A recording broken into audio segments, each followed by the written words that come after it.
ખેરાલુમાં આઠમનો મેળો રંગે ચંગે સંપન્ન થયો. જિગ્નેશ બારોટે હાજરી આપતા ચાહકો ઉમટી પડ્યા. ગઈકાલે ખેરાલુના વૃંદાવન મહાદેવ મંદિરે પરંપરાગત આઠમનો મેળો ભરાયો હતો, જેમાં આસપાસથી મોટી સંખ્યામાં લોકો મેળો માણવા માટે પોતાના પરિવાર સાથે આવ્યા હતા.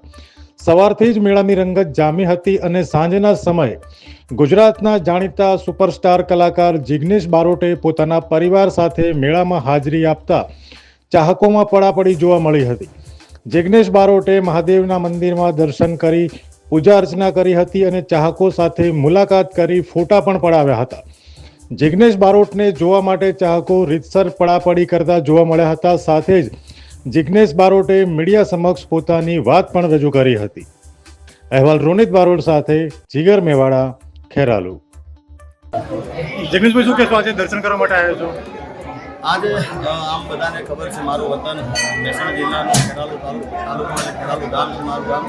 અને અહીંયા સાતમ આઠમનો ખૂબ મહિમા છે.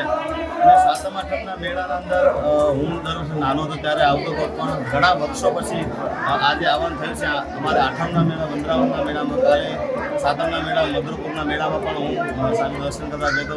અને આજે મારું મહાદેવનું મંદિર અહીંયા આગળ છે, વંદરાવન મહાદેવનું મંદિર, ત્યારે મહાદેવના મંદિર દર્શન કરવા મારા ફેમિલી સાથે આવે છે. અને અહીંયા આગળ ખૂબ માનવ મેળવી અને ખૂબ લોકો દર્શન કરવા આવે છે. અને આ મેળો જોવાની મારી ઘણા વર્ષોની ઈચ્છા હતી, કારણ કે નાનો હતો ત્યારે આવતું મારા વતનનું. અને આજે ઘણા વર્ષો પછી બાપુએ બધા આજે મને દર્શન કરાવ્યા છે. તે બદલ બાપુનો ખૂબ ખૂબ આભારી છું. અહીંયા મહારાજનો ખૂબ ખૂબ આભારી છું. અને અહીંની મારી જનતાનો પણ ખૂબ ખૂબ આભારી છે. લોકો મને ખૂબ પ્રેમ આલે છે, ખૂબ મારા સમાજવાળા લોકો પણ બધા મારી સાથે છે. એટલે બધાનો મને ખૂબ આશીર્વાદ મળ્યા છે. અને આઠમના મેળાની ખૂબ આનંદ આવે છે. અને મેળાની વાત જ એવી છે કે હાલો માનવીઓના મેળે મેળામાં મારો હાલો માનવીઓના મેળે મેળામાં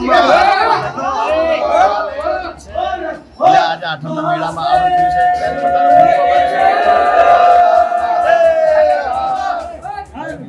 અમે તમને આપીશું પણેપણના સમાચાર. જો તમે અમારા નિર્ભય માર્ગ ન્યૂઝ ચેનલને સબસ્ક્રાઇબ કર્યું નથી તો અત્યારે જ નીચે આપેલા આઇકોન બટન પર ક્લિક કરીને સબસ્ક્રાઇબ કરો અને શેર કરવાનું ભૂલશો નહીં.